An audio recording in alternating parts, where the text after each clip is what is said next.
Vives conmigo gratis. La mitad de tu pensión cubrirá el alquiler, exclamó mi hijo, y su esposa asintió en silencio, como si fuera lo más normal del mundo. Sonreí, tragando el amargo sabor de la traición. Pero cuando me levanté de la mesa, todo cambió. La justicia que no esperaban comenzó a desmoronar su mundo. Antes de continuar, suscríbete al canal y cuéntame en los comentarios qué hora es donde estás ahora. Serví café en mi taza y ofrecí rellenarla a Douglas y a Leona, sentados al otro lado de la mesa del comedor. El almuerzo dominical había dejado la mesa llena de platos, y la luz de la tarde primaveral entraba por las ventanas de la casa en el 2847 de Maple Street en suaves haces. Ese día me sentía bien, incluso optimista. Quería que ustedes fueran los primeros en saberlo, dije, recostándome en mi silla. Me jubilo el próximo mes. La pensión será de $2.400 al mes. No es mucho, pero es suficiente. Douglas miró a Leona. Algo pasó entre ellos, algo que hizo que el café, de pronto, tuviera otro sabor. Leona dejó el tenedor sobre el plato con precisión quirúrgica. En realidad, es un momento perfecto, dijo. Queríamos hablar contigo sobre el tema del alquiler. A partir de abril pagarás $1.200 al mes. Las palabras flotaron en el aire como humo. Miré a mi hijo, esperando que corrigiera a su esposa, que se riera y dijera que era una broma. Pero él siguió mirando su plato, empujando con el tenedor los restos de su comida. ¿Alquiler? Pregunté, manteniendo la voz firme. Soy familia. Esta es nuestra casa, Sylvester, remarcó Leona, enfatizando la palabra nuestra como si yo tuviera problemas de audición. Vives aquí, pagas alquiler. Así funciona en todas partes. Deslizó por la mesa una hoja con una tabla impresa. El papel estaba impecable. Las columnas, perfectamente ordenadas. Había preparado aquello con antelación. Douglas finalmente habló, aunque sin mirarme a los ojos. Papá, tienes que entenderlo. Tenemos gastos, hipoteca, facturas. Lo justo es que contribuyas. Observé la hoja, alquiler de habitación, proporción de servicios, uso de espacios comunes, gastos de comida. Cada cifra detallada como si fuera el menú de un restaurante. $1.200. La mitad de todo lo que había ganado en 43 años de trabajo como ingeniero, reducida a céntimos en un desglose frío. Cuando mencionaste el monto de la pensión, continuó Leona con voz profesional y helada, nos dimos cuenta de que podías pagar el valor de mercado. Tu habitación, los servicios, los espacios comunes, la comida. 1.200 es en realidad un precio generoso para este vecindario. Me levanté despacio, empujando la silla con suavidad. Las patas chirriaron contra el suelo de madera que yo mismo había ayudado a Douglas a restaurar 5 años atrás. No golpeé nada. No levanté la voz. Solo los miré a ambos, mi hijo, evitando mis ojos, su esposa, con la expresión de quien acaba de cerrar un trato exitoso. Interesante, dije. La palabra salió plana, casi curiosa. Muy interesante, en efecto. Caminé hacia las escaleras con pasos medidos y deliberados. Necesitaremos el primer pago el 1 de abril, gritó Leona a mis espaldas. Faltan 3 semanas. No respondí. No me giré. En mi habitación, cerré la puerta con llave y fui directo al armario. En el estante superior, donde llevaba 15 años guardada, estaba la caja de cartón etiquetada con mi propia letra, documentos de la casa 2010. Mis manos estaban firmes cuando la bajé y la llevé a la cama. Extendí los papeles sobre el edredón como si fueran pruebas en la escena de un crimen. Un cheque de caja por $340.000, con mi firma al final. Los documentos de cierre de marzo de 2010. Mi nombre como comprador. Douglas Bell como titular en la escritura. Los papeles de transferencia de la propiedad. Mi nota escrita a mano, en papel legal amarillo, fechada el día del cierre, para el futuro de mi hijo. Para que empiece mejor de lo que yo empecé. Había trabajado 42 años como ingeniero estructural, calculando la capacidad de carga, los puntos de tensión, entendiendo exactamente cuánto peso podía soportar una base antes de que se agrietara. Quise que Douglas construyera su vida sobre un terreno sólido. En cambio, le había construido un arma. La hipoteca con la que decían luchar no existía. Había pagado la casa al contado. Las facturas que necesitaban ayuda para cubrir eran de una vivienda que no les había costado nada. Y ahora querían la mitad de mi pensión por el privilegio de dormir en un dormitorio que yo había comprado con mi dinero, en una casa que había puesto a nombre de mi hijo como regalo, porque creía que un padre debía ayudar a sus hijos a salir adelante. Me senté al borde de la cama con el cheque original en la mano. $340,000. Hace 15 años, era prácticamente todo lo que había ahorrado. Viví en un pequeño estudio durante 2 años después, reconstruyendo mis ahorros, convenciéndome de que valía la pena porque Douglas tendría seguridad. Desde abajo, escuché risas. Douglas y Leona. Sus voces subían a través de las rejillas de ventilación. Algo era gracioso. Algo los divertía. Miré los documentos desplegados ante mí. Cada uno era una pieza de evidencia. Mi firma, mi dinero, mi nombre en cada documento importante, excepto en el que más importaba, el título de propiedad. Había pasado 4 décadas leyendo planos, detectando debilidades estructurales, comprendiendo dónde debía aplicarse la presión para derrumbar aquello que debía caer. Me habían subestimado. Cometieron un error crítico. Reuní los documentos con cuidado, ordenándolos cronológicamente, el cheque con el monto completo arriba, luego el contrato de compra, el estado de cierre, la transferencia de título, cada hoja, un muro de carga en la estructura de su equivocación. Abajo, las risas continuaban. Las escuché como en su día escuchaba el sonido del metal bajo tensión, identificando la frecuencia que anunciaba un fallo inminente. Guardé el conjunto de documentos de nuevo en la caja, pero no la devolví al armario. La dejé sobre el escritorio, al alcance de la mano. Los necesitaría pronto. Muy pronto. La carta de la pensión del Estado estaba en el cajón de mi mesita de noche. La saqué y la leí otra vez, aunque ya me sabía cada palabra de memoria. $2,400 al mes, a partir del 1 de abril. 3 semanas. 3 semanas hasta que esperaran que les entregara la mitad. Doblé la carta y la coloqué junto con los documentos de la casa. Luego me senté en la silla junto a la ventana, viendo cómo la luz de la tarde se desvanecía en la noche. La habitación se volvió más oscura. No encendí la lámpara. No me habían pedido que me marchara. Habían hecho algo peor, habían decidido cobrarme por un regalo. Monetizaron la generosidad. Convirtieron el amor en una transacción mensual. Habían calculado mi valor en dólares y descubrieron que coincidía, convenientemente, con la mitad de mis ingresos. Me quedé sentado en la penumbra, sosteniendo un pedazo de papel que valía más que la integridad de mi hijo. Abajo, seguían riendo. No bajé a cenar esa noche. Tenía trabajo que hacer. A la mañana siguiente, encontré un documento impreso junto a mi taza de café. En la parte superior, centrado en letras mayúsculas, decía «Reglas y expectativas de la casa». Silencio entre las 10 de la noche y las 7 de la mañana. Horario de acceso a la cocina. Leona tiene prioridad en la mañana. Yo puedo usarla después de las 8:30. Normas de uso de espacios comunes. El televisor del salón es de ellos. Debería ver mis programas en mi habitación. Leona apareció en el umbral, ya vestida para su trabajo en la oficina de facturación médica. Solo un poco de estructura, dijo. Así todo está más claro para todos. Tomé el papel, lo doblé una vez y lo guardé en el bolsillo de mi camisa.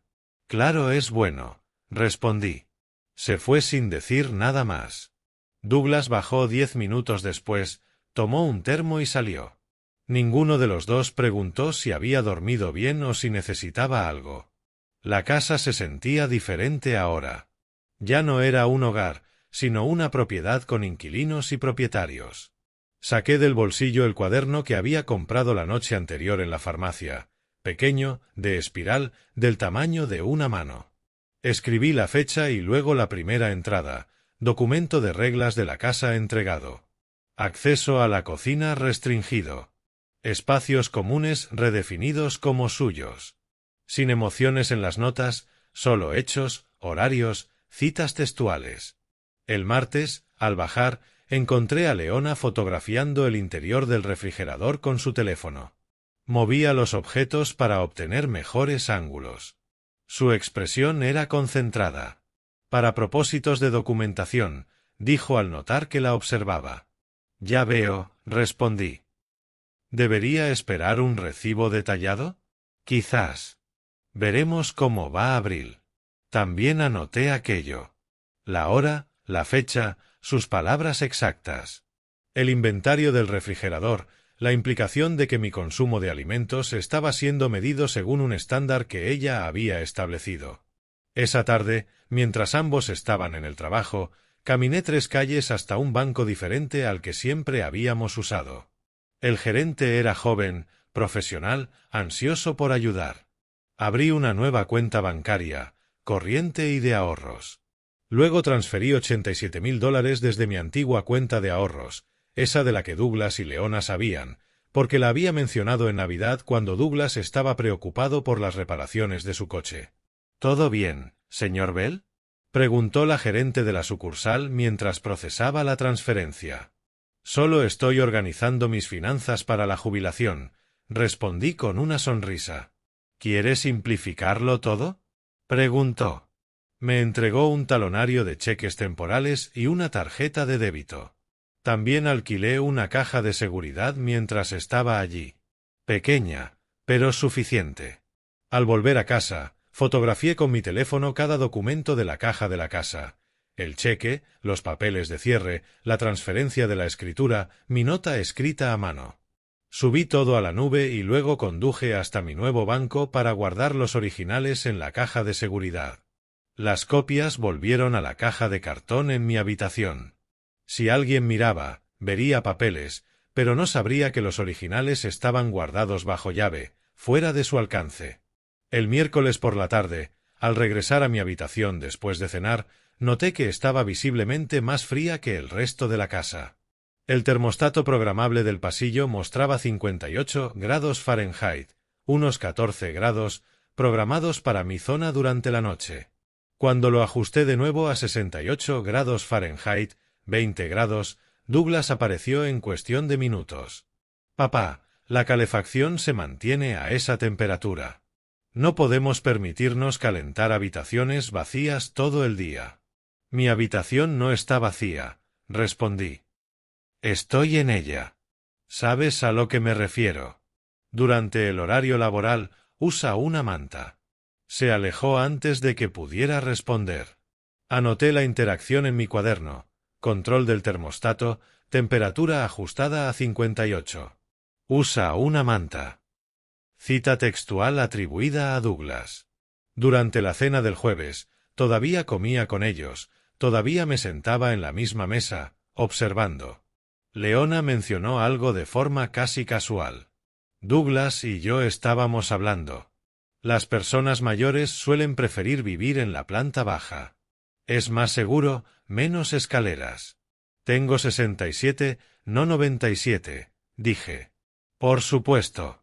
Su sonrisa era ensayada, la misma que se le da a un cliente difícil. Solo algo para que lo pienses. Tu habitación actual sería perfecta como oficina para Douglas.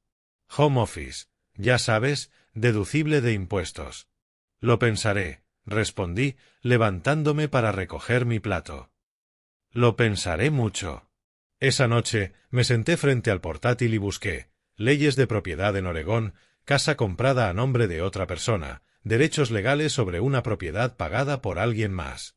Los resultados tardaron en cargar, pero tenía tiempo. Todo el tiempo del mundo. Fideicomiso constructivo. El término aparecía en múltiples artículos. Hice clic en formularios legales, estatutos, explicaciones, jurisprudencia. En Oregón, cuando una persona aporta los fondos para comprar una propiedad pero el título se pone a nombre de otra, los tribunales pueden imponer un fideicomiso constructivo, reconocen la propiedad real de quien aportó el dinero, sin importar lo que diga el papel. Tomé capturas de pantalla, anoté números de leyes, nombres de abogados que habían manejado casos similares, disputas inmobiliarias, reclamaciones de propiedad.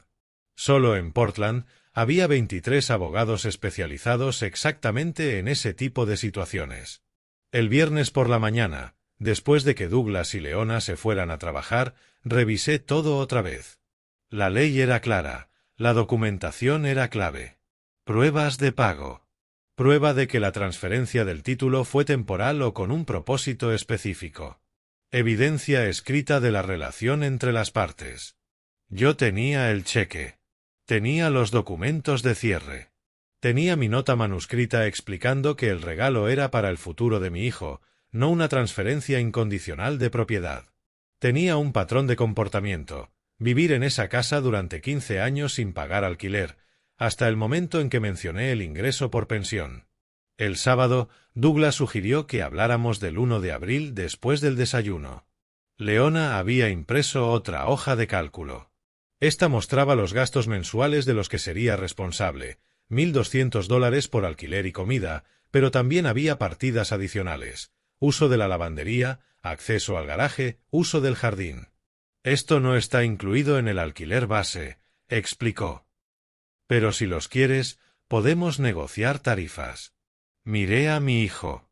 Estaba revisando su teléfono, sin siquiera fingir que le importaba cómo su esposa exprimía dinero de su propio padre, tratándome como a un inquilino que disputa cargos por servicios. Revisaré esto, dije, tomando el papel. Les daré una respuesta pronto. El domingo por la noche, ya tarde, me senté en mi escritorio con el cuaderno, las hojas impresas, las capturas de los estatutos legales y una lista de abogados con sus números de teléfono. Había organizado todo por fecha, categoría y relevancia. James Morrison. Abogado especializado en bienes raíces, disputas de propiedad. 20 años de experiencia. Su página web mostraba una práctica centrada específicamente en litigios de títulos y conflictos de propiedad. Las reseñas elogiaban su minuciosidad y su disposición a aceptar casos que otros consideraban difíciles. Su oficina estaba en el centro, en la Quinta Avenida. La consulta costaba $200. El número de teléfono estaba claramente visible en la parte superior de la página. Lo escribí en mi cuaderno, subrayándolo 2 veces. Mañana sería lunes. Las oficinas abrían a las 9. Llamaría a las 9:15, después de la hora punta, cuando alguien tendría tiempo para escucharme con atención. Hice clic en la foto de perfil de Morrison, un hombre de unos 50 años, cabello canoso, expresión seria. Su biografía mencionaba un pasado en ingeniería antes de estudiar Derecho. Ingeniería estructural, específicamente. Entendería planos. Entendería cimientos. Entendería lo que pasa cuando construyes algo y luego alguien más lo reclama. Cerré el portátil y miré el teléfono, con el número del abogado brillando en la pantalla. Mañana haría una llamada que lo cambiaría todo. Llamé a la oficina de James Morrison a primera hora de la mañana. Su secretaria me dio cita para las 2 de la tarde. A las 9:30 tenía mi carpeta organizada, documentos ordenados cronológicamente, recibos de reparaciones clasificados aparte y mi semana de anotaciones sujetas en el interior. Me puse una camisa y una chaqueta. Esto no era un asunto casual. Estaba contratando a un profesional para recuperar lo que me pertenecía. Voy a salir, le dije a Douglas mientras se preparaba para ir al trabajo. Apenas levantó la vista. Claro, papá. Tomé el autobús al centro. El coche compartido habría sido más rápido, pero prefería que mis movimientos pasaran desapercibidos. El autobús me dejó a 3 calles del edificio de oficinas en la Quinta Avenida. 12 pisos arriba, según el directorio del vestíbulo. El ascensor subió lentamente, deteniéndose en varios pisos. Cuando llegué a Morrison y Associates, sentí como el peso del momento se asentaba sobre mí como una carga que había elegido llevar. La recepción era profesional, sin ostentación. James Morrison apareció a los pocos minutos de mi llegada. Alrededor de 50 años, cabello gris en las sienes, gafas colgando de un cordón en el cuello. Me estrechó la mano con firmeza. Señor Bell, pase. Su sala de reuniones tenía ventanas con vistas a la ciudad. Me indicó una silla y se sentó frente a mí, acercando un bloc de notas legal. Cuénteme qué ocurre, dijo. Extendí los documentos sobre la mesa. Primero, el cheque de caja, $340.000, fechado en marzo de 2010, a nombre de Columbia Title Company. Mi firma en la parte inferior. James lo tomó y lo examinó a través de sus gafas. Esto proviene de su cuenta personal. ¿Puede verificar que los fondos se originaron con usted? Sí. Trabajé 42 años como ingeniero estructural y ahorré específicamente para comprar una casa al contado. Sin hipoteca. Colocó el cheque con cuidado y tomó los documentos de cierre. Y colocó el título a nombre de su hijo porque pensé que lo estaba ayudando a establecer crédito, a generar patrimonio. Pensé que estaba siendo un buen padre. James no reaccionó a la amargura en mi voz. Solo tomó notas y pasó al siguiente documento, la transferencia de escritura, que mostraba a Douglas Bell como propietario único. Mi nombre no aparecía en ningún lugar del título. Eso complica las cosas legalmente, dijo, pero no elimina su derecho. La doctrina del fideicomiso constructivo existe precisamente para situaciones como esta. Pasó 20 minutos revisándolo todo. Los papeles de compra. Los extractos bancarios de 2010 con el retiro. 15 años de recibos de reparaciones. Reemplazo del techo, $12.000. Sistema BAC, 8.500. Renovación de la cocina, 15.000. Todo pagado por mí. Todo documentado con mi nombre en las facturas y cheques cancelados. ¿Cuáles son mis posibilidades? Pregunté. 60/40 a su favor. Quizá 65/35 con esta documentación. Los tribunales de Oregón reconocen los fideicomisos constructivos cuando alguien aporta el dinero para la compra y el título se pone a nombre de otro. Su evidencia es sólida. Usted financió la compra, mantuvo la propiedad, tiene registros escritos que abarcan 15 años. Pero le costará tiempo y dinero. 8.000 de anticipo, probablemente entre 15.000 y 20.000 en total antes de terminar. ¿Cuándo puede presentar la demanda? Sonrió ligeramente, con la expresión de quien aprecia a los clientes decididos. Redactaré la petición esta semana. Necesito verificar algunos detalles en la oficina del registrador del condado para confirmar el estado del título. Presentaremos la demanda la próxima semana. Le extendí un cheque de $8.000 desde mi nueva cuenta. Mi mano estaba firme. La cuenta tenía apenas 2 semanas, pero James se dio cuenta. Era el tipo de abogado que no deja pasar nada. ¿Cuenta reciente? Preguntó. Protección de activos, respondí. Me pareció prudente. E inteligente. Firmó el contrato de representación y deslizó mi copia al otro lado de la mesa. Lo llamaré cuando la petición esté lista. Probablemente jueves o viernes. Una vez que presentemos, serán notificados en un plazo de 48 horas. Tomé el autobús de regreso a casa, llegando antes de que Douglas y Leona volvieran del trabajo. Guardé el recibo del abogado en el cajón con llave de mi escritorio. Cené con ellos como de costumbre. A mitad de la comida, Douglas carraspeó. Pero Leona tomó la palabra antes de que él pudiera hablar. Hemos revisado los precios de mercado, dijo, sacando otra hoja de cálculo impresa. Tu alquiler aumentará a $1.500 a partir del 1 de mayo. Deslizó el papel hacia mí. Había listados de alquiler de sitios web, habitaciones comparables en casas de Portland con precios que iban desde $1.700 hasta $1.900 mensuales. Miré la hoja con calma. Los números estaban resaltados, organizados en columnas, con un aspecto profesional. Eso es un aumento del 25%, dije. Es la realidad del mercado, respondió Leona. En serio, estás obteniendo una buena oferta. Douglas añadió por lo bajo. Las facturas no paran de subir, papá. No estamos ganando dinero contigo, solo cubriendo costos. Me levanté y recogí mi plato. Entiendo. 1 de mayo, 1500. Leona me llamó cuando salía de la habitación. Lo necesitaremos el día 1, no a finales de mes como la última vez. Me detuve, pero no me giré. Anotado. No había pagado el alquiler de abril. No había pagado nada, pero ella ya estaba reescribiendo la historia, creando una narrativa en la que yo era el inquilino moroso, la carga que necesitaba gestión. En mi habitación, los escuché abajo. Sus voces se filtraban por las rejillas de la calefacción. ¿Ves? Decía Leona. Es razonable. Deberíamos haber hecho esto hace meses. Douglas murmuró algo que no alcancé a oír. Para el año que viene, probablemente podamos subirlo a 2000, continuó Leona. No va a irse a ninguna parte. ¿A dónde iría?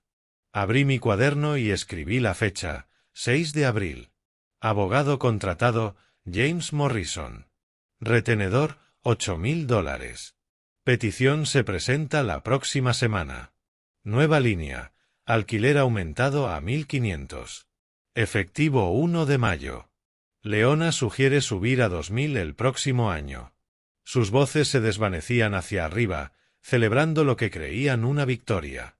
Douglas se rió de algo. El sonido resonó en los conductos. Añadí otra entrada. Patrón establecido. Exigencias incrementals, confianza en aumento, explotación a largo plazo planificada. James presentaría la petición la semana siguiente, probablemente el jueves. Ellos serían notificados para el sábado.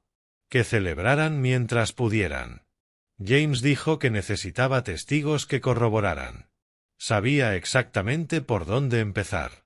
La casa de Patricia Henderson era un reflejo de la mía. Mismo constructor, mismo año, mismo plano, pero invertido. Vivía allí desde 2010.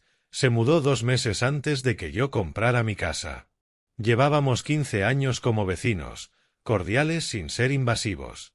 Conocía mis hábitos, me había visto mantener la propiedad, contratar a los profesionales, encargarme personalmente de cada reparación. Caminé por el césped entre nuestras casas a media mañana de un miércoles. Douglas y Leona estaban en el trabajo. El sol de abril calentaba, la hierba aún estaba húmeda por la lluvia nocturna. Patricia me vio por la ventana y abrió la puerta antes de que llamara. Sylvester, dijo, con preocupación inmediata en la voz. Quería pasar a verte. ¿Todo bien? He notado tensión, respondí. ¿Tienes unos minutos? Por supuesto. Pasa. Su cocina olía a café. Sirvió 2 tazas sin preguntar y las puso sobre la mesa. Nos sentamos uno frente al otro, con la luz de la mañana entrando oblicua por la ventana. ¿Cuánto tiempo llevas aquí? Pregunté. 15 años en junio. Me mudé 2 meses antes de que compraras tu casa. Me estudió el rostro. ¿Qué ocurre? ¿Recuerdas cuando compré la casa? Por supuesto, contestó, firme, sin vacilar. Estabas tan orgulloso. Me dijiste que habías ahorrado toda tu carrera para ello. Pagaste al contado, sin hipoteca. Tu hijo venía a veces, pero esa siempre fue tu casa. Todo el mundo lo sabía. Saqué mi libreta y un bolígrafo. ¿Estarías dispuesta a escribirlo? A firmarlo. La comprensión se dibujó en sus facciones. ¿Están diciendo que es de ellos? Después de todo lo que has hecho. Alargó la mano hacia el bolígrafo. Dame papel. Escribiré cada detalle que recuerde. Pasó 20 minutos redactando, con una letra ordenada y deliberada. Fechó y firmó, y me deslizó la hoja. Estoy dispuesta a testificar, dijo con firmeza. Lo que están haciendo no está bien. Te he visto reparar ese techo, cambiar la caldera, renovar la cocina. Douglas aparece de vez en cuando. Su esposa casi ni saluda a los vecinos. Esa casa es tuya, Sylvester. Todos en esta calle lo saben. Fotografié su declaración con el móvil, Le di las gracias y guardé el original en mi carpeta. Esa tarde me reuní con Michael Torres en una cafetería del centro. Tasador certificado, 30 años de experiencia, según su web. Lo llamé por la mañana. ¿Qué motiva la tasación?, preguntó, sacando su tablet. ¿Venta, refinanciación, planificación de herencia? Asunto legal. Necesito una valoración oficial. Asintió, sin juicio, pura eficiencia profesional. Necesitaré acceso a todas las estancias, incluido sótano y ático. ¿Cuándo le viene bien? Mañana a las 10. Los otros ocupantes estarán en el trabajo. ¿Otros ocupantes? Es complicado, dije. Por eso necesito la tasación. Michael llegó a las 10 en punto al día siguiente. Pasó 2 horas midiendo habitaciones, fotografiando las mejoras, anotando la calidad del mantenimiento. Yo me mantuve al margen. No influí en su evaluación. Era meticuloso, profesional, exactamente lo que necesitaba. 3 días después, el informe de tasación llegó por correo electrónico. Valor de mercado actual, $520.000. La casa se había apreciado $180.000 desde que la compré. Una inversión que yo había financiado por completo, mantenido personalmente, mejorado de forma sistemática. Reenvié el informe a James Morrison y me dediqué a otras búsquedas. Esa noche, consulté los registros de propiedad del condado en línea. Información pública, accesible para cualquiera. Ingresé la dirección 2847 Maple Street y esperé a que cargaran los resultados. Primero apareció el historial de compras. Adquisición original, marzo de 2010, precio $340.000. Sin hipoteca registrada. Libre de cargas, exactamente como la pagué. Luego, más abajo en la pantalla, una segunda entrada. Línea de crédito con garantía hipotecaria, ELOC, $80.000, abierta en marzo de 2024. Prestamista, Pacific Northwest Bank. Me quedé mirando esa línea mucho rato. Douglas había pedido un préstamo contra la casa. $80.000 sobre la plusvalía que yo había creado, sin decírmelo, sin pedir permiso. Profundicé en los archivos del juzgado, buscando presentaciones relacionadas. Encontré una fechada 6 semanas atrás, aviso de mora. Pacific Northwest Bank VS. Douglas Bell. El prestatario estaba con 3 pagos atrasados en la línea de crédito. Pago mensual, $2.400. Total en mora, $7.200. El prestatario tenía 90 días desde el aviso para ponerse al día o la propiedad quedaría sujeta a ejecución hipotecaria. El cálculo era sencillo. Me exigían $1.500 al mes mientras debían al banco $7.200 en pagos atrasados. El pago mensual del ELOC era $2.400, exactamente lo mismo que mi pensión. No era codicia. Era desesperación. Se estaban ahogando y pretendían usarme como salvavidas. Me eché hacia atrás, procesando. Douglas había tomado un préstamo de $80.000 hacía 14 meses. No podía mantener los pagos. Enfrentaba una ejecución en 90 días a menos que cubriera los atrasos y reanudara los $2.400 mensuales. Por eso llegó la exigencia de alquiler justo cuando llegó. Por eso calcularon 1.200 con tanta precisión, la mitad de mi pensión. Por eso Leona lo subió a 1.500 esta semana. Necesitaban más, y rápido. Habían apostado con una casa que no compraron, usando una plusvalía que no construyeron, y ahora necesitaban que yo los rescatara. Redacté un correo para James Morrison. Asunto, pruebas adicionales, urgente. Adjunté el informe de tasación, una captura del ELOC y otra del aviso de ejecución. Cuerpo, propiedad valorada actualmente en $520.000. El titular del título obtuvo un ELOC de $80.000 en marzo de 2024 sin mi conocimiento. Actualmente en mora, $7.200, se enfrenta a ejecución. Esto explica su repentina exigencia de pagos de alquiler. Llámeme cuando le sea posible. Esa tarde, Douglas me cruzó en el pasillo. Papá, ¿Vino alguien hoy? Un vecino mencionó haber visto un coche. Un tasador, dije con calma. Para mis registros. ¿Tasador? ¿Para qué? Asuntos personales. Seguí hacia mi habitación y cerré la puerta. Escuché la voz de Leona desde la cocina, suspicaz. ¿Para qué necesita una tasación? Douglas respondió, incómodo. No sé, quizá para el seguro. A las 11 de la noche abrí el portátil una última vez. El correo para James estaba en borradores, con todos los adjuntos verificados. Lo revisé una vez más y pulsé enviar. El mensaje salió hacia la noche. 4 adjuntos que transformaban el caso de disputa de propiedad a catástrofe financiera. Douglas y Leona no eran solo ladrones.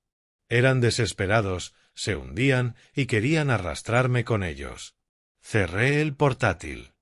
James vería aquello por la mañana. James me llamó antes de las 8 del día siguiente. Su voz tenía otra cualidad, más aguda, más enérgica.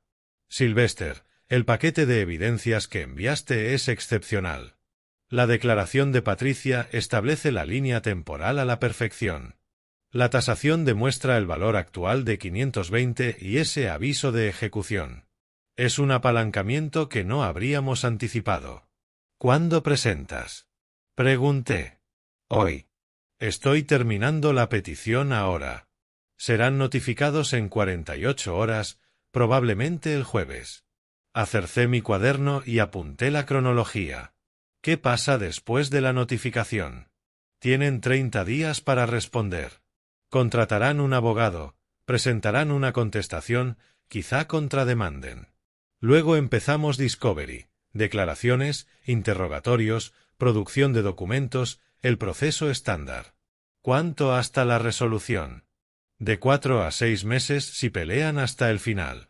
Podrían llegar a un acuerdo antes si son lo bastante listos para reconocer lo expuestos que están. James hizo una pausa.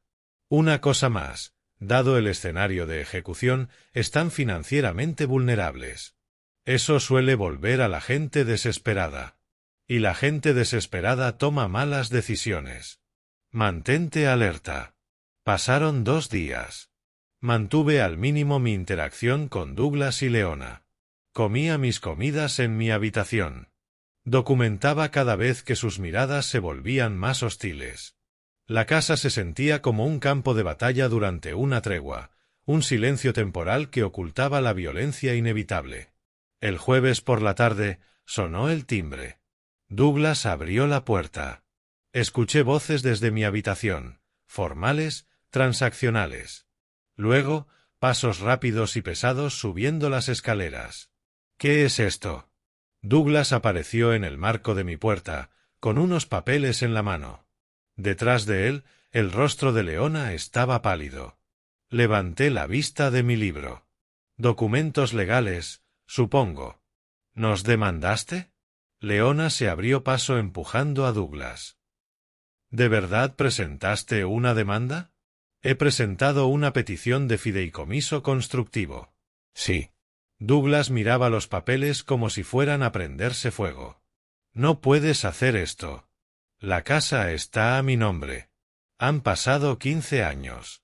Entonces no tienes nada de qué preocuparte, dije, volviendo a mi lectura.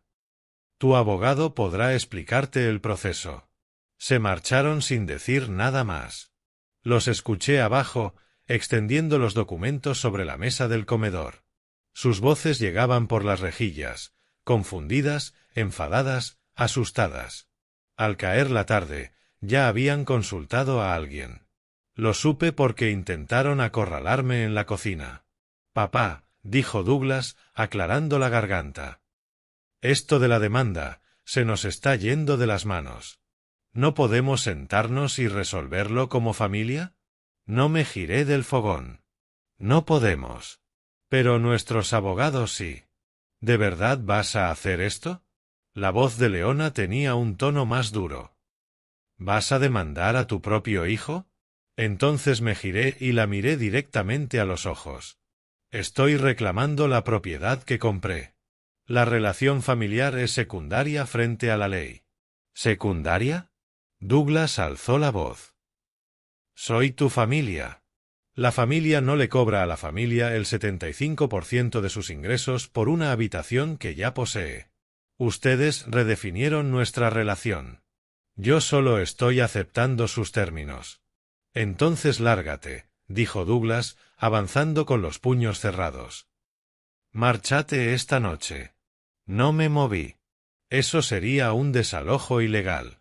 La ley de Oregón exige un aviso por escrito con al menos 30 días, incluso para familiares. Si lo haces ahora, presentaré otra demanda mañana. Pruébame. Leona agarró a Douglas del brazo. Ella era más lista. Vio la trampa.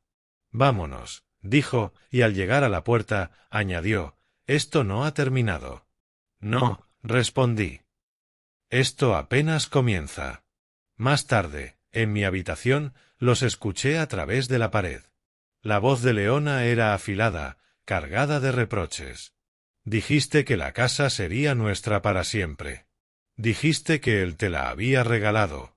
Douglas, a la defensiva. Lo hizo. Han pasado 15 años. ¿Cómo iba a saber que guardaba documentación? Deberías haberlo preguntado. Deberías haberte asegurado. Es mi padre. Confié en él. Bueno, esa confianza acaba de costarnos todo.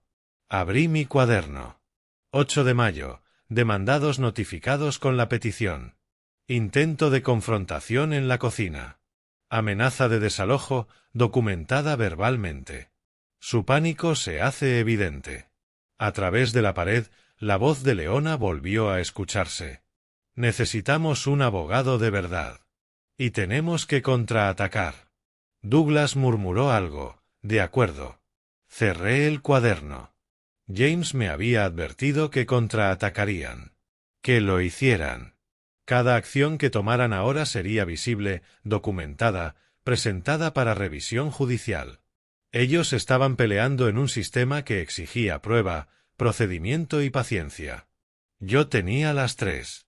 Tenía un chequeo rutinario programado para el martes, un examen físico anual, análisis de sangre, lo habitual en el seguimiento de un hombre de 67 años. Salí de la casa a la 1:30 de la tarde, esperaba volver a las 4. La cita transcurrió sin problemas. Presión arterial normal, colesterol aceptable. El médico estaba satisfecho con todo. Tomé el autobús de regreso. Aparcar en el centro cuesta más que el billete. Al llegar a la puerta de casa, introduje la llave. No giraba. Lo intenté de nuevo, moviéndola. El mecanismo se sentía diferente. Examiné la cerradura con atención. Nuevo herraje de latón en lugar de acero. La habían cambiado. La puerta trasera estaba igual, cerradura nueva. Mi llave era inútil. Presioné el timbre. Esperé.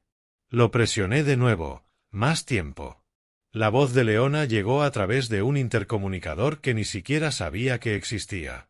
No te vamos a dejar entrar. Abran la puerta, dije con calma. Vivo aquí. Ya no. Nos demandaste. Eso es abandono. Así no funciona la ley. Abran la puerta. Silencio. Saqué el móvil y fotografié la puerta principal, la nueva cerradura, la cámara del timbre instalada encima, también nueva. Caminé alrededor de la casa, fotografiando cada punto de entrada, con marca de tiempo en cada imagen. El coche de Douglas llegó mientras yo estaba en la puerta trasera. Salió, me vio y apretó la mandíbula.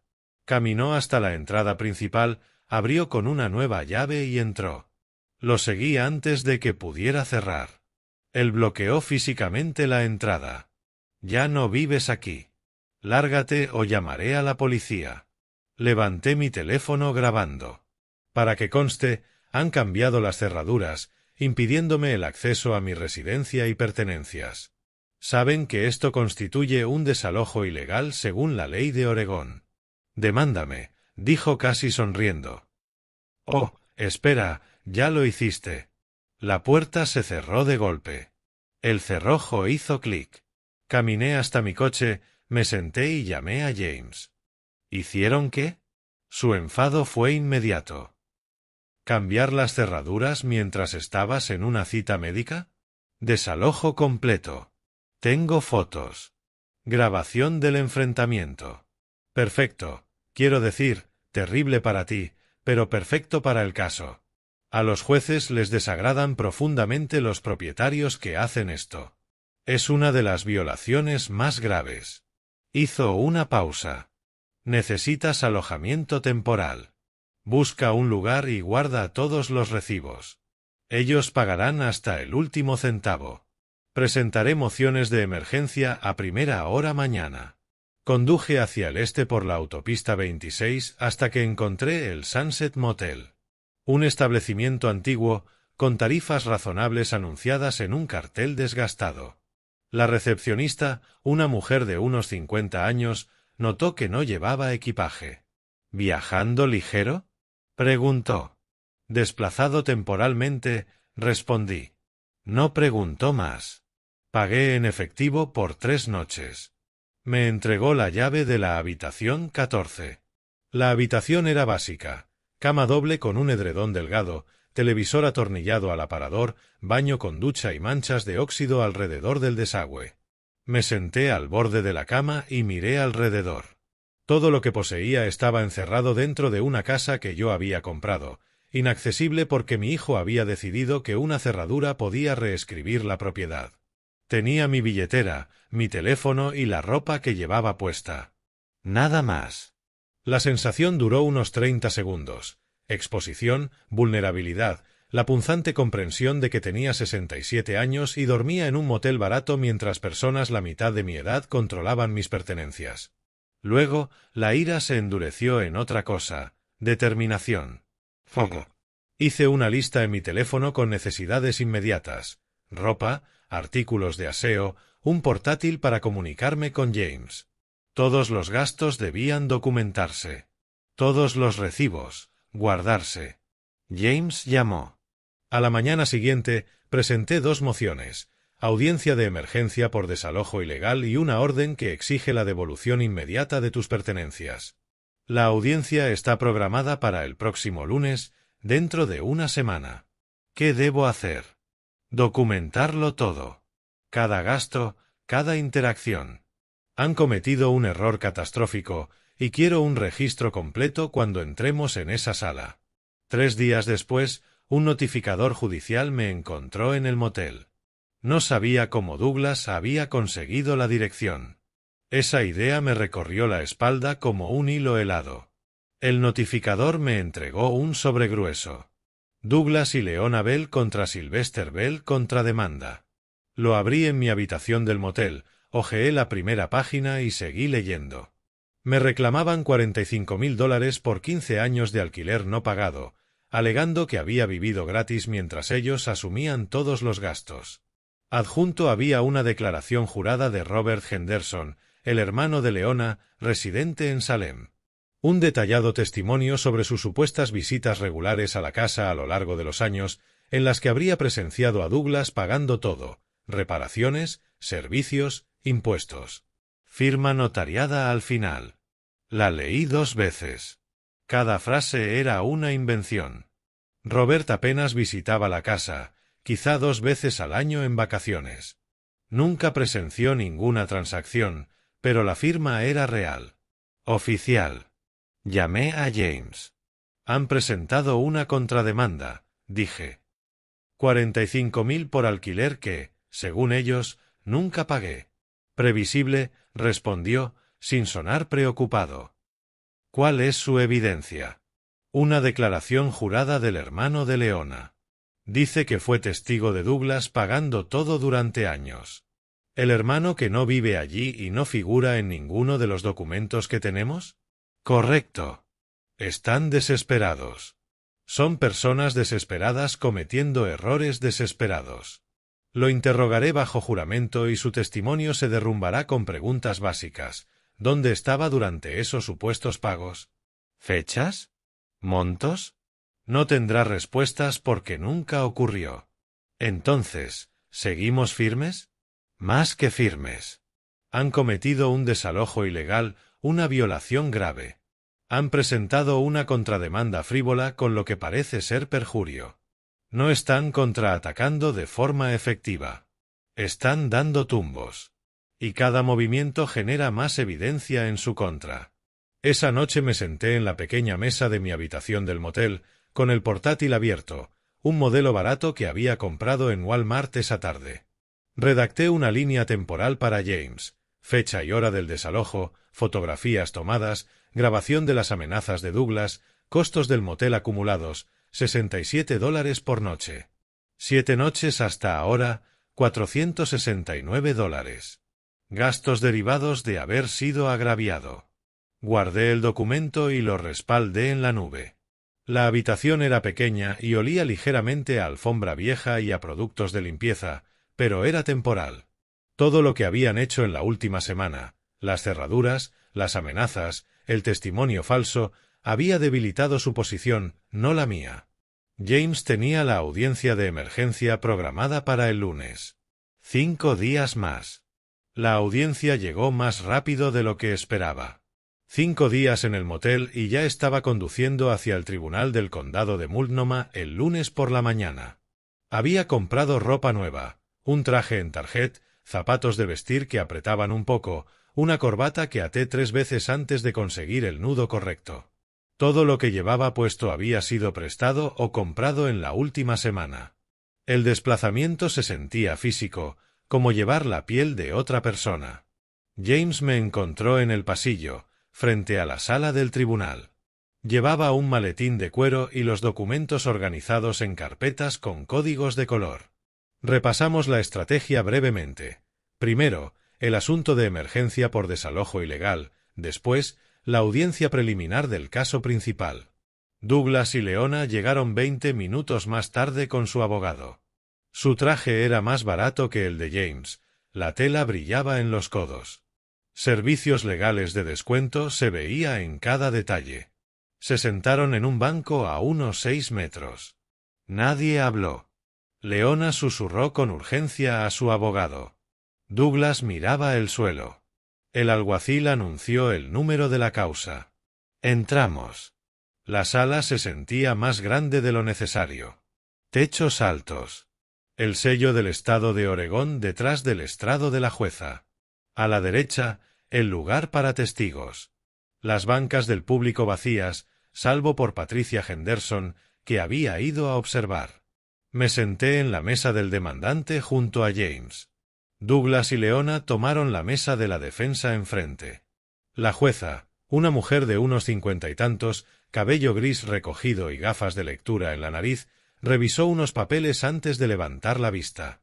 Señor Morrison, usted presentó una moción de emergencia por presunto desalojo ilegal. James se puso de pie. Sí, su señoría. Mientras mi cliente asistía a una cita médica, los demandados cambiaron todas las cerraduras, le negaron acceso a sus pertenencias y lo amenazaron con llamar a la policía si intentaba volver. Presentó pruebas fotográficas, imágenes con sello horario de las cerraduras cambiadas, la nueva cámara del timbre, los puntos de acceso bloqueados, luego la grabación de audio con la amenaza de Douglas. Finalmente, el recibo del motel con $469 en gastos. La expresión de la jueza se fue endureciendo mientras escuchaba. Licenciado, se volvió hacia el abogado de la defensa. Él se puso en pie, con torpeza. Su señoría, esto es una disputa entre familiares, no una relación formal de arrendador e inquilino. La ley de Oregón no distingue, lo interrumpió. El desalojo residencial sin el debido aviso es ilegal, familia o no. ¿Hubo aviso? No, pero... Entonces el cambio de cerraduras fue improcedente. Hizo una anotación. Los demandados darán acceso al demandante para recoger sus pertenencias dentro de 24 horas, supervisado por una parte neutral si lo prefieren. Además, los demandados asumirán los costos razonables de vivienda temporal del demandante mientras se resuelve el caso principal. Douglas y Leona se miraron. Su abogado asintió, derrotado. Tras un breve receso, volvimos para la audiencia preliminar sobre la petición de fideicomiso constructivo. Pasemos a la petición principal, dijo la jueza. Señor Morrison, exponga la reclamación de su cliente. James volvió a ponerse de pie. Su señoría, en marzo de 2010, Sylvester Bell compró la propiedad en 2847 Maple Street por $340,000 en efectivo. Puso el título a nombre de su hijo temporalmente, con la intención de ayudarle a establecer crédito y patrimonio, no de transferir la propiedad. Presentó una fotocopia ampliada del cheque de caja original.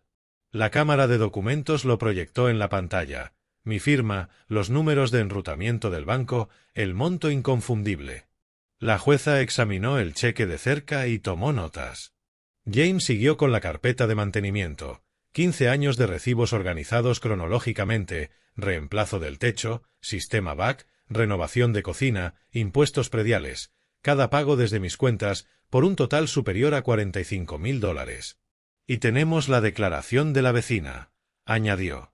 La jueza leyó en voz alta el testimonio notariado de Patricia, pasajes clave sobre verme actuar como ocupante principal y responsable del mantenimiento. El abogado de la defensa se levantó. Su señoría, esto fue claramente un regalo de padre a hijo. Un acuerdo familiar estándar. No se requiere un deed of gift formal para transferencias entre familiares. 15 años con el título a nombre del señor Douglas Bell establecen la propiedad. James respondió de inmediato. Nunca se ejecutó ningún documento de donación. La ley de Oregón presume que quien paga la propiedad retiene la titularidad, salvo que exista una intención de donación clara y documentada. Además, los demandados exigieron recientemente $1,200 y luego $1,500 mensuales al demandante. No cobras alquiler a alguien que crees que recibió un regalo. Las cejas de la jueza se alzaron. Es un punto válido. La defensa presentó la declaración jurada de Robert Henderson. James objetó de inmediato. Su señoría, ese testigo vive en Salem, no estuvo presente en la compra de 2010 y no tiene conocimiento personal de estas transacciones. Es oído de terceros que respalda lo que parece perjurio. La jueza se dirigió directamente a Douglas. Señor Bell, ¿aportó usted algún fondo para los $340,000 de la compra en 2010? Douglas vaciló, miró a su abogado. No directamente, pero se entendía. ¿Sí o no, por favor? No, su señoría. ¿Ha pagado los impuestos de la propiedad de esta vivienda? Creo que mi padre se encargó de eso. El reemplazo del techo en 2018, el sistema BAC en 2016. La voz de Douglas se apagó. No, su señoría. La jueza se quitó las gafas y las dejó sobre el estrado. Dada la documentación sustancial y las afirmaciones contradictorias, ordeno un examen forense de todos los registros financieros por un perito designado por el tribunal. El experto verificará la autenticidad de los documentos, rastreará el origen de los fondos y establecerá la cronología de pagos. Informe en 4 semanas. Nos miró a ambas mesas. Esto es un asunto serio. Las reclamaciones de fideicomiso constructivo son complejas. Necesito documentación verificada antes de dictar cualquier resolución. La próxima audiencia queda programada para el 23 de junio. Salimos de la sala en silencio. En los escalones del tribunal observé a Douglas y Leona discutir en el estacionamiento con su abogado. No oía las palabras, pero su lenguaje corporal era claro. Culpa, miedo y reproches cruzándose entre los tres. James estaba a mi lado. La jueza se lo está tomando en serio. Es bueno para nosotros, dijo. Los miré, 3 personas peleando a bordo de un barco que se hunde. Douglas gesticulaba con brusquedad. Leona le dio la espalda. Su abogado parecía exhausto. James tocó mi brazo. Vamos a llevarte de vuelta. Mañana coordinamos la recuperación de tus pertenencias. Asentí. No mi casa. Una habitación de motel, pero temporal. La orden de examen significaba algo, duda sobre su historia. Posibilidad. Llevaba 2 semanas de vuelta en el motel. Mis cosas ya llenaban el pequeño espacio. Ropa en el armario, documentos en una caja archivadora sobre el escritorio, el portátil al lado. Esperar el informe del perito era como contener la respiración bajo el agua. James llamó a media tarde de un martes, con ese tono urgente de nuevo. Sylvester, tenemos un problema. Douglas puso la casa en venta. Agarré el portátil antes de que terminara la frase. ¿Qué? Publicada hace 3 días. $480,000, por debajo de la tasación, para venta rápida. Te envío el enlace ahora. El correo llegó mientras hablábamos. Abrí la web inmobiliaria, escribí la dirección. Allí estaba, mi casa. Fotos de habitaciones que yo había mantenido durante 15 años. Descripción resaltando vendedor motivado. ¿Puede hacerlo con el caso pendiente? Pregunté. Técnicamente sí.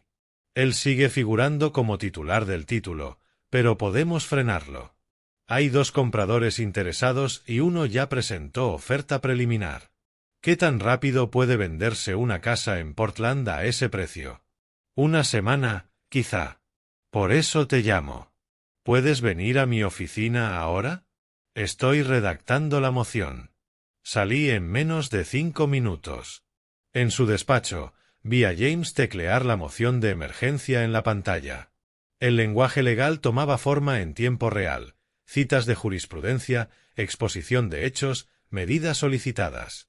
Si la casa se vende a un tercero de buena fe antes de que se resuelva, explicó mientras escribía, nos metemos en terreno complicado. Los nuevos dueños no habrán hecho nada malo. Tenemos que congelar la venta ahora. Trazó la base de la medida cautelar. Yo tenía una reclamación legítima pendiente. El inmueble era objeto de disputa. La venta me impediría recuperar la propiedad incluso si ganaba, y los demandados intentaban liquidar el activo para evitar el fallo. Conducimos al tribunal juntos y llegamos 30 minutos antes de que cerrara la oficina del secretario. Presentamos la moción con los documentos de respaldo y pagamos la tasa de emergencia de $350. El secretario selló los papeles y dijo que la jueza los revisaría durante la noche. James me llamó a las 8 de la mañana siguiente. La jueza programó audiencia de emergencia para las 10. Misma sala. Esta vez la sala era más pequeña, menos formal. La misma jueza revisaba papeles en el estrado. Douglas y Leona estaban con su abogado, los 3 exhaustos. También asistió la agente inmobiliaria, citada por el tribunal. El abogado de ellos alegó que sus clientes tenían derecho a vender su propiedad. James replicó con la petición de fideicomiso pendiente, el examen forense en curso y cómo la venta perjudicaría mi reclamación legítima. La jueza preguntó directamente a la agente. ¿Estaba al tanto de un litigio pendiente sobre esta propiedad? La agente se movió incómoda.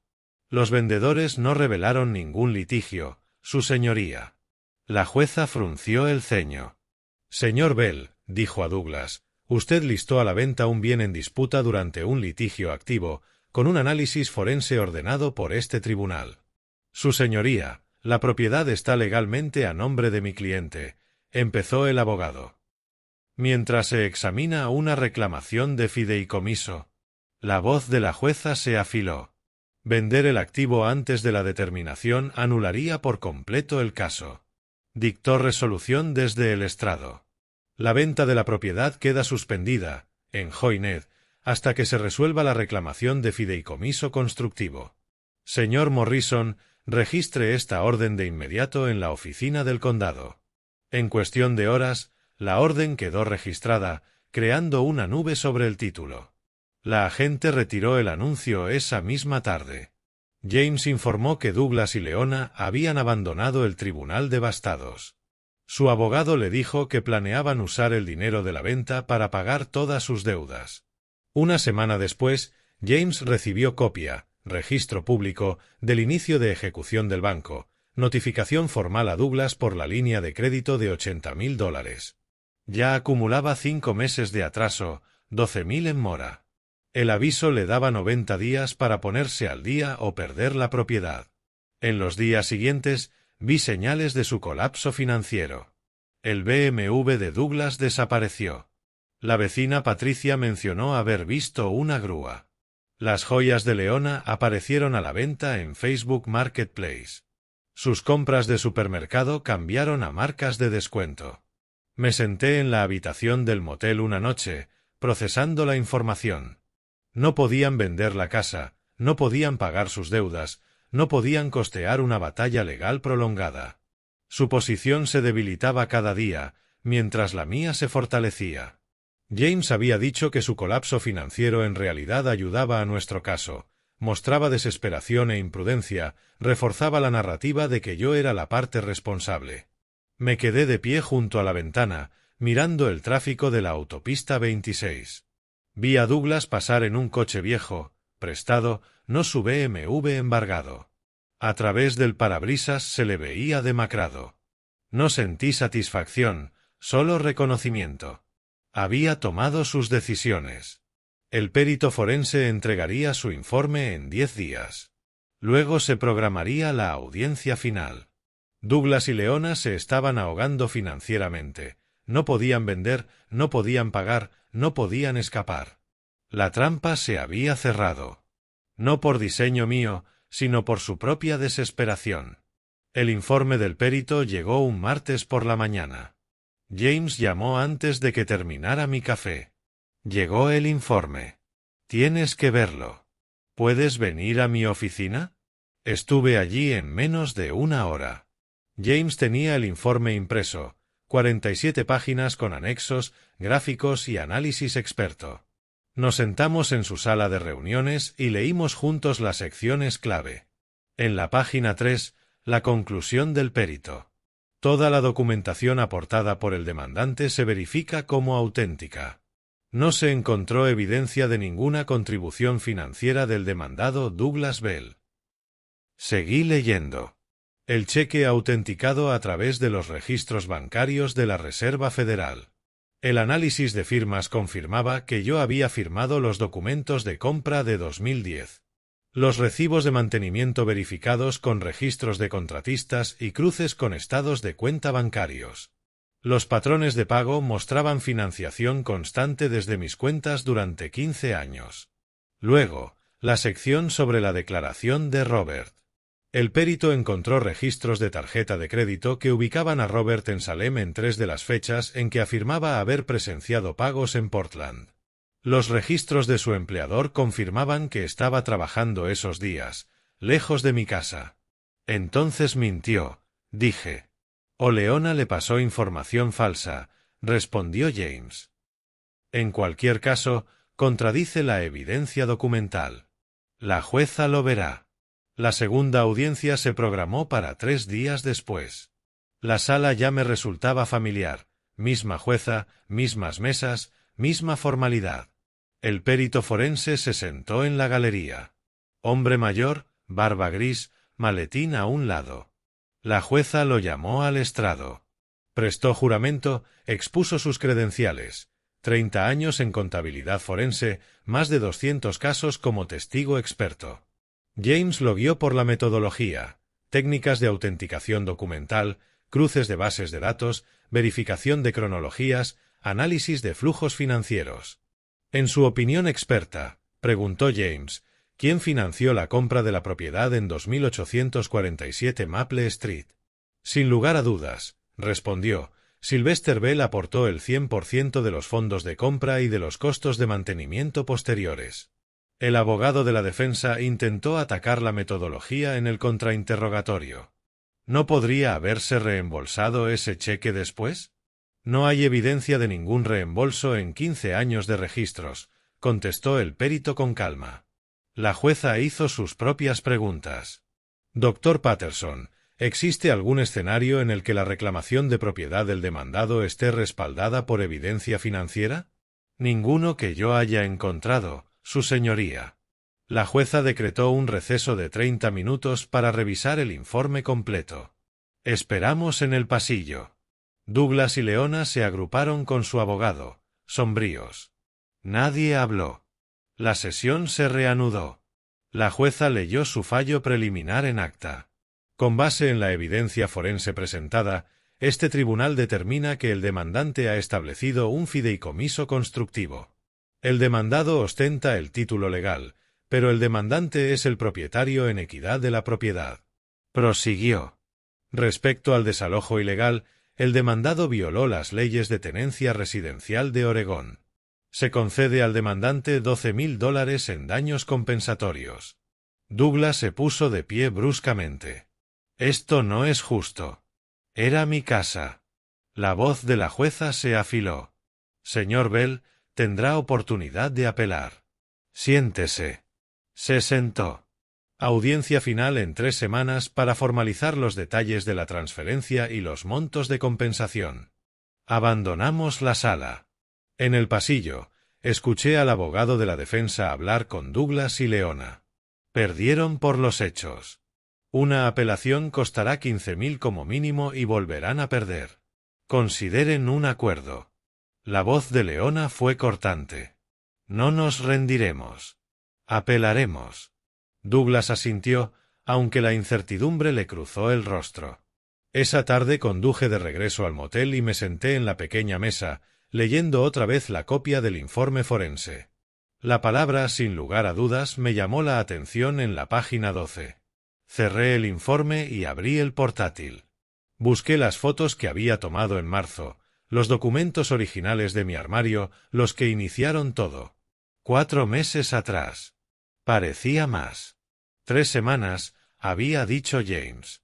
Luego la audiencia final, luego casa. Miré una vez más la habitación del motel. Casi. 3 semanas pasaron como agua entre los dedos. Esa mañana guardé el portátil y los documentos sabiendo que era la última vez que despertaba en ese cuarto. En recepción, entregué la llave. La empleada sonrió. ¿Se marcha definitivamente? Sí. Por fin. La audiencia final fue breve. La jueza leyó su resolución preparada en el acta. Lenguaje jurídico detallado, pero la conclusión era clara. La propiedad en 2847 Maple Street, Portland, Oregón, se mantiene en fideicomiso constructivo a favor del demandante Sylvester Bell. Detalló los remedios. El demandado debía firmar una escritura de renuncia de derechos, quitclaim deed, transfiriendo el título al demandante o pagarlo con $420,000, suma que representaba precio de compra, costos de mantenimiento, daños y honorarios legales. Douglas permaneció en silencio esta vez, mirando la mesa. Leona susurró con urgencia a su abogado. Él negó con la cabeza. No había opciones. Tras la audiencia, James se acercó a su abogado en el pasillo. Mi cliente está dispuesto a discutir un acuerdo razonable. Nos reunimos en una sala del tribunal, 4 personas alrededor de una mesa. James presentó los términos. Yo tomaría el título, pagaría la deuda bancaria de $80,000 para evitar la ejecución. Ellos desalojarían en 30 días. Sin más reclamaciones. El abogado de ellos planteó la realidad. Sin esto, el banco ejecuta en 6 días. La ejecución arruina su crédito por 7 años. Si la venta no cubre todo, deberán la deficiencia. Es su mejor opción. La voz de Douglas sonó hueca. Aceptamos. Se redactaron y firmaron los papeles. El tribunal aprobó el acuerdo. Caso cerrado. Durante la semana siguiente, regresé mis pertenencias poco a poco. Douglas y Leona se mudaron simultáneamente. Habían encontrado un pequeño apartamento al otro lado de la ciudad. Giré un cheque de $80,000 al banco, saldando la línea de crédito. El banco levantó el gravamen. La compañía de títulos procesó la escritura de renuncia. Mi nombre apareció donde correspondía. El día de la mudanza llegó a finales de agosto. Un camión de mudanzas profesional estaba estacionado frente a la casa. Douglas y Leona cargaban cajas y muebles. Yo me senté en el porche con un café, observando. Douglas dejó una caja y se acercó. Papá, deberíamos. Lo siento por cómo terminó todo. Mantuve la voz firme. Me exigiste la pensión. Cambiaste las cerraduras. Intentaste vender lo que no era tuyo. Paga por tus decisiones. Asintió lentamente y volvió al camión. No cruzamos más palabras. El camión se llenó. Douglas y Leona subieron a su viejo sedán, sustituto del BMW embargado. El motor arrancó. Se marcharon. Miré hasta que las luces traseras desaparecieron en la esquina. Me levanté y crucé la puerta principal. Mi puerta, mi casa. Recorrí habitación por habitación, la sala donde habían presentado sus exigencias de alquiler, la cocina donde habían detallado mis gastos de comida, subí al dormitorio del que habían querido reubicarme. Todo se sentía distinto ahora, ganado con pruebas y ley, no entregado por generosidad. Preparé café en la cocina, la misma en la que Douglas había amenazado con desalojarme. Serví una taza, añadí crema como me gustaba y la llevé al porche trasero. El sol de agosto estaba tibio. Los pájaros se movían entre los árboles del patio. El sonido de mi casa, paz. Sin discusiones atravesando las paredes. Sin exigencias deslizándose por la mesa. Solo la quietud de la propiedad. Pensé en llamar a Patricia para decirle que ya estaba en casa. Pensé en llamar a James para agradecerle como corresponde, pero en lugar de eso me quedé sentado. El silencio era suficiente. 4 meses de documentación, juzgados, moteles y paciencia estratégica. 4 meses para recuperar lo que siempre fue mío. Di un sorbo. El café se había quedado tibio, pero no me importó. Douglas y Leona estaban en algún lugar al otro lado de la ciudad, viviendo con las consecuencias. La casa era mía, legalmente ahora, acorde con la equidad que siempre había tenido. La justicia, cuando por fin llegó, no se anunció con fanfarrias. Se posó como la tarde, gradual, inevitable, correcta. El sol cayó más bajo, proyectando sombras largas sobre el patio. Mi patio, mi casa, mi vida recuperada. Había vivido 67 años y en algún punto aprendí que la justicia no va de venganza, va de restauración. Ellos se habían ido. Yo estaba en casa. Eso era suficiente. Si te gustó esta historia, dale like a este vídeo, suscríbete al canal y comparte en los comentarios qué te hizo sentir. Para escuchar la próxima historia, haz clic en la caja de la izquierda. Gracias por ver.